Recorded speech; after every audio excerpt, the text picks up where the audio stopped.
श्रीमद् भगवद गीता के 5वें अध्याय का महात्म्य।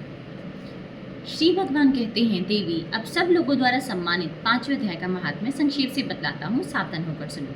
मध्य देश में पुरुकुत्सपुर नामक एक नगर है। उसमें पिंगल नामक एक ब्राह्मण रहता था।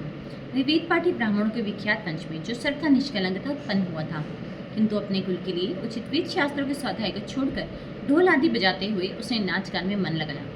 गीत नृत्य और बाजा बजाने की कला में परिश्रम करके पिंगल ने बड़ी प्रसिद्धि प्राप्त कर ली और उसी से उसका राजभवन में भी प्रवेश हो गया। अब वह राजा के साथ रहने लगा और पराई स्त्रियों को बुला बुलाकर उनका उपभोग करने लगा। स्त्रियों के सिवा और कहीं उसका मन नहीं लगता था। धीरे धीरे अभिमान बढ़ जाने से उच्छृंखल होकर वह एकांत में राज्य से दूसरे के दोष बताने लगा। पिंगल की एक स्त्री थी जिसका नाम था अरुणा। वह नीच कुल में उत्पन्न हुई थी और कामी पुरुषों के साथ विहार करने की इच्छा से सदा उन्हीं की खोज में घूमा करती थी। उसने पति को अपने मार का कंटक समझकर एक दिन आधी रात में घर के भीतर ही उसका सिर काटकर मार डाला और उसकी लाश को जमीन में गाड़ दिया।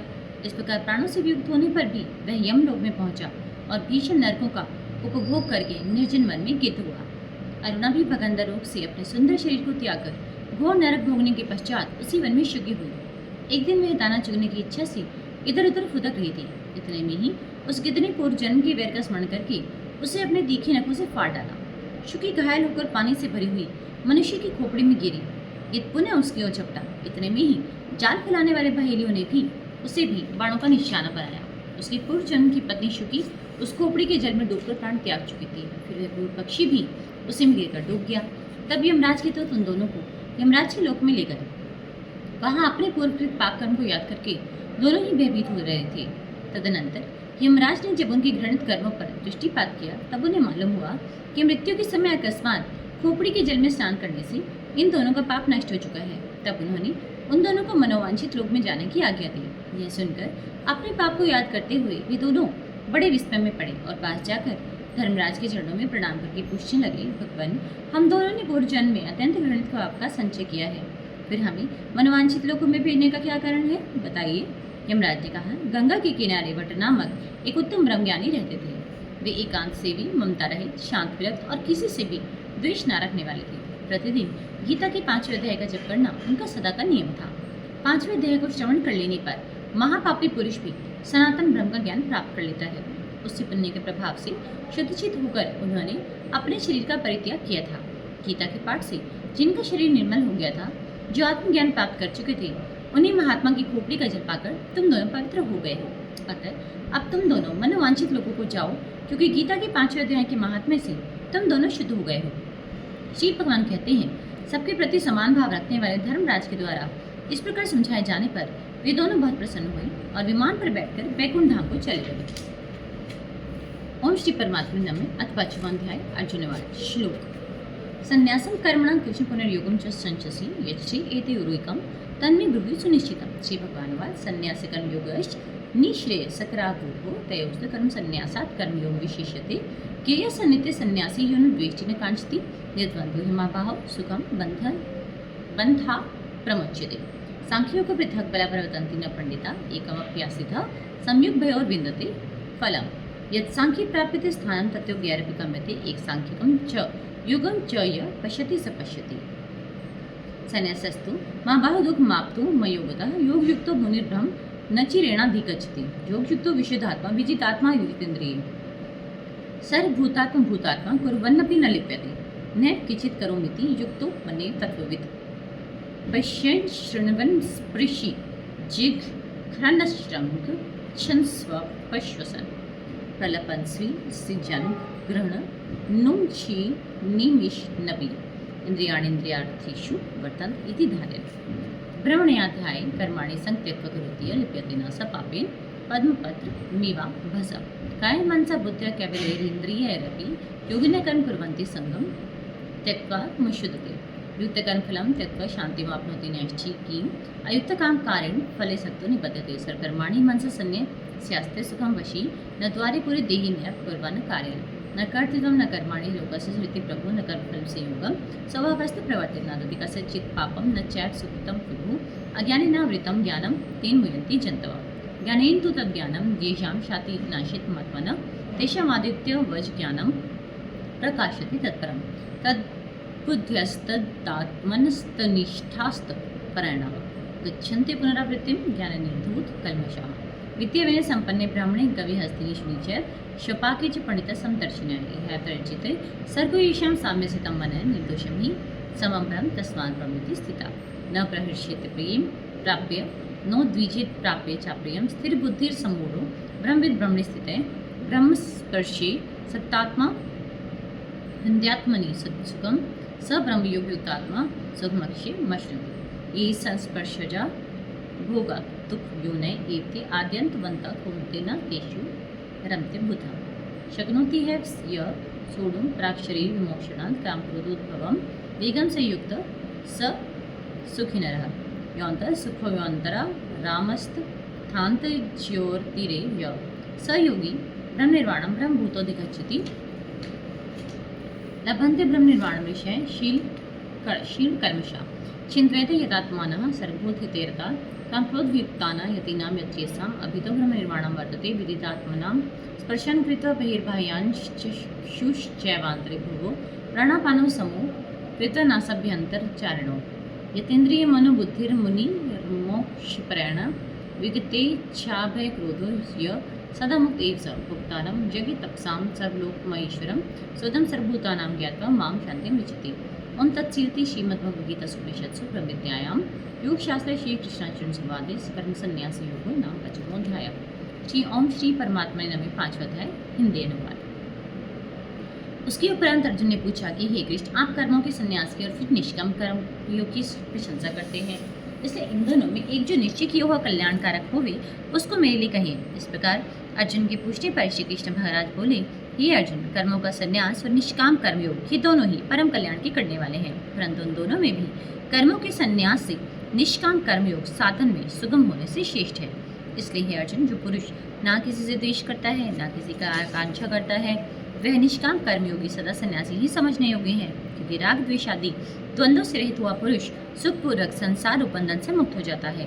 हे अर्जुन, ऊपर कहे हुए संन्यास और निष्काम कर्मयोग को मूर्ख लोग अलग अलग फल वाले कहते हैं, न कि पंडितजन, क्योंकि दोनों में से एक में भी अच्छे प्रकार से हुआ पुरुष दोनों के फल रूप परमात्मा को प्राप्त होता है।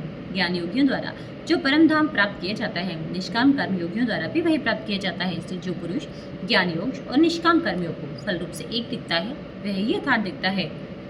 परंतु हे अर्जुन, निष्काम कर्मयोग के बिना संन्यास अर्थात मन, इंद्रिय और शरीर द्वारा होने वाले संपूर्ण कर्मों में कर्तापन का त्याग प्राप्त होना कठिन है, और भगवत स्वरूप को मनन करने वाला निष्काम कर्मयोगी परमात्मा को शीघ्र ही प्राप्त हो जाता है। वश में किया हुआ है शरीर जिसके, ऐसा जितेंद्रिय और विशुद्ध अंतःकरण वाला एवं संपूर्ण प्राणियों के आत्मरूप परमात्मा में एक ही भाव हुआ निष्काम कर्मयोगी कर्म करता हुआ भी लिपायमान नहीं होता। हे अर्जुन, तत्व को जानने वाला सांख्य योगी तो देखता हुआ, सुनता हुआ, स्पर्श करता हुआ, सुनता हुआ, भोजन करता हुआ, गमन करता हुआ, सोता हुआ, श्वास लेता हुआ, बोलता हुआ, त्यागता हुआ, ग्रहण करता हुआ तथा आंखों को खोलता और मीचता हुआ भी सब इंद्रियां अपने अपने अर्थों में बत रही हैं, इस प्रकार समझता हुआ निसंदेह ऐसे माने कि मैं कुछ नहीं करता हूँ। परंतु हे अर्जुन, देहाभिमानियों द्वारा यह साधन होना कठिन है और निष्काम कर्मयोग सुगम है, क्योंकि जो पुरुष सब कर्मों को परमात्मा में अर्पण करके और आसक्ति को त्याग कर कर्म करता है, वह पुरुष जल से कमल के पत्ते के सदृश पाप से लिप्यमान नहीं होता। इसलिए निष्काम कर्मयोगी ममत्व बुद्धि रहित केवल इंद्रिय, मन, बुद्धि और शरीर द्वारा भी आसक्ति को त्याग कर अंतःकरण की शुद्धि के लिए कर्म करते हैं। इससे निष्काम कर्मयोगी कर्मों के फल को परमेश्वर के अर्पण करके भगवत प्राप्ति रूप शांति को प्राप्त होता है, और सकामी पुरुष फल में आसक्त हुआ कामना के द्वारा बनता है। इसलिए निष्काम कर्मयोग उत्तम है। हे अर्जुन, वश में है अंतःकरण जिसके, ऐसा सांख्य योग का आचरण करने वाला पुरुष तो निसंदेह ना करता हुआ और ना करवाता हुआ 9 द्वार वाले शरीर रूप घर में सब कर्मों को मन से त्याग कर अर्थात इंद्रियों के अर्थों में बरतती है, ऐसा मानता हुआ आनंद पूर्वक सच्चिदानंद घन परमात्मा के स्वरूप में स्थित रहता है। परमेश्वर भी भूत प्राणियों के ना कर्तापन को और ना कर्मों को तथा ना कर्मों के फल को स्वयं को वास्तव में रखता है, किंतु परमात्मा के प्रकाश से प्रकृति ही बरतती है, अर्थात गुण ही गुणों में बरत रहे हैं। सर्वव्यापी परमात्मा ना किसी के पाप कर्म को और ना किसी के शुभ कर्म को भी ग्रहण करता है, किंतु माया के द्वारा ज्ञान ढका हुआ है, इससे सब जीव मोहित हो रहे हैं। परंतु जिनका वह अंतःकरण का अज्ञान आत्मज्ञान द्वारा नाश हो गया है, उनका वह ज्ञान सूर्य के सदृश उस सच्चिदानंद घन परमात्मा को प्रकाशता है। हे अर्जुन, तद्रूप है बुद्धि जिनकी तथा तद्रूप है मन जिनका, और उस सच्चिदानंद घन परमात्मा में ही है निरंतर एक ही भाव से स्थिति जिनकी, ऐसे तत्परायण पुरुष ज्ञान के द्वारा पाप रहित हुए पुनरावृत्ति को अर्थात परम गति को प्राप्त होते हैं। ऐसे विज्ञानी जन विद्या और विनय युक्त ब्राह्मण में तथा गौ, हाथी, कुत्ते और चांडाल में भी समभाव से देखने वाले ही होते हैं। इसलिए जिनका मन समत्व भाव में स्थित है उनके द्वारा इस जीवित अवस्था में ही संपूर्ण संसार जीत लिया गया है, क्योंकि सच्चिदानंद घन परमात्मा निर्दोष और सम है। इससे वे सच्चिदानंद घन परमात्मा में ही स्थित है। जो पुरुष प्रिय को अर्थात जिसको लोग प्रिय समझते हैं उसको प्राप्त होकर हर्षित नहीं हो, और अप्रिय को अर्थात जिसको लोग अप्रिय समझते हैं उसको प्राप्त होकर उद्वेगवान न हो, ऐसा स्थिर बुद्धि संशय रहित ब्रह्मवेत्ता पुरुष सच्चिदानंद घन परब्रह्म परमात्मा में एक ही भाव से नित्य स्थित है। बाहर के विश्व में अर्थात सांसारिक भोगों में आसक्ति रहित अंतःकरण वाला पुरुष अंतःकरण में जो भगवत ध्यान जनित आनंद है उसको प्राप्त होता है, और वह पुरुष सच्चिदानंद घन परब्रह्म परमात्मा रूप योग में एक ही भाव से स्थित हुआ अक्षय आनंद को अनुभव करता है। जो है इंद्रिय तथा विषयों के संयोग से उत्पन्न होने वाले सब भोग हैं, वे यद्यपि विषय पुरुष को सुखरूप भासते हैं तो भी निस्संदेह दुख के ही हेतु हैं और आदि अंत वाले अर्थात अनित्य हैं। इसलिए हे अर्जुन, बुद्धिमान विवेकी पुरुष उनमें नहीं रमता। जो मनुष्य शरीर के नाश होने से पहले ही काम और क्रोध से उत्पन्न हुए वेग को सहन करने में समर्थ है, अर्थात काम क्रोध को जिसने सदा के लिए जीत लिया है, वह मनुष्य इस लोक में योगी है और वही सुखी है। जो पुरुष निश्चय करके अंतरात्मा में ही सुख वाला है और आत्मा में ही आराम वाला है तथा जो आत्मा में ही ज्ञान वाला है, ऐसा वह सच्चिदानंद घन परब्रह्म परमात्मा के साथ एक ही भाव हुआ सांख्य योगी शांत ब्रह्म को प्राप्त होता है। नाश हो गए हैं सब पाप जिनके तथा ज्ञान करके निवृत्त हो गया है संशय जिनका, और संपूर्ण भूत प्राणियों के हित में है रति जिनकी, एकाग्र हुआ है भगवान के ध्यान में चित्त जिनका, ऐसे ब्रह्मवेत्ता पुरुष शांत पर ब्रह्म को प्राप्त होते हैं। काम क्रोध से रहित जीते हुए चित्त वाले पर ब्रह्म परमात्मा का साक्षात्कार किए हुए ज्ञानी पुरुष के लिए सब ओर से शांत पर ब्रह्म परमात्मा ही प्राप्त है। हे अर्जुन, बाहर के विषय भोगों को ना चिंतन करता हुआ बाहर ही त्याग कर और नेत्रों की दृष्टि को भ्रकुटी के बीच में स्थित करके तथा नासिका में निर्चरने वाले प्राण और अपान वायु को सम करके जीती हुई है इंद्रिया, मन और बुद्धि जिसकी, ऐसा जो मोक्ष परायण मुनि इच्छा, भय और क्रोध से रहित है, वह सदा मुक्ति है। और हे अर्जुन, मेरा भक्त मेरे को यज्ञ और तपों को भोगने वाला और संपूर्ण लोगों के ईश्वरों का भी ईश्वर तथा संपूर्ण भूत प्राणियों का सुहृद अर्थात सात्विक प्रेमी, ऐसा तत्व से जानकर शांति को प्राप्त होता है और सच्चिदानंद घन परिपूर्ण शांत परम के सिवा उसकी दृष्टि में और कुछ भी नहीं रहता, केवल वासुदेव ही वासुदेव रह जाता है। इति श्रीमद्भगवद्गीता रूपी उपनिषद एवं ब्रह्म विद्या तथा योग शास्त्र विषय श्री कृष्ण और अर्जुन के संवाद में कर्म संन्यास योग नामक 5वां अध्याय। राधे राधे।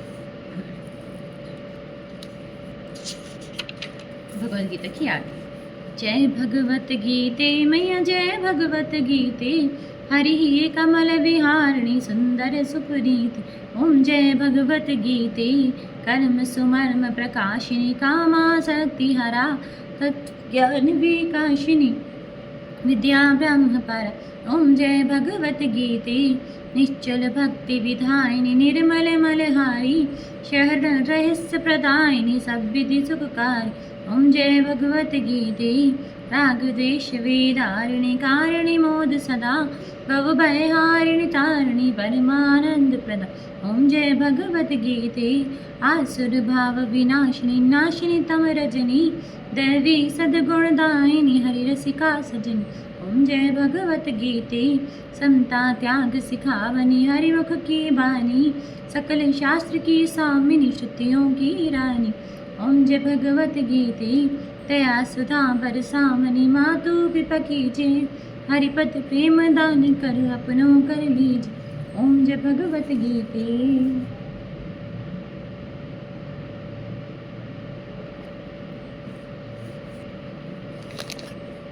राधे राधे।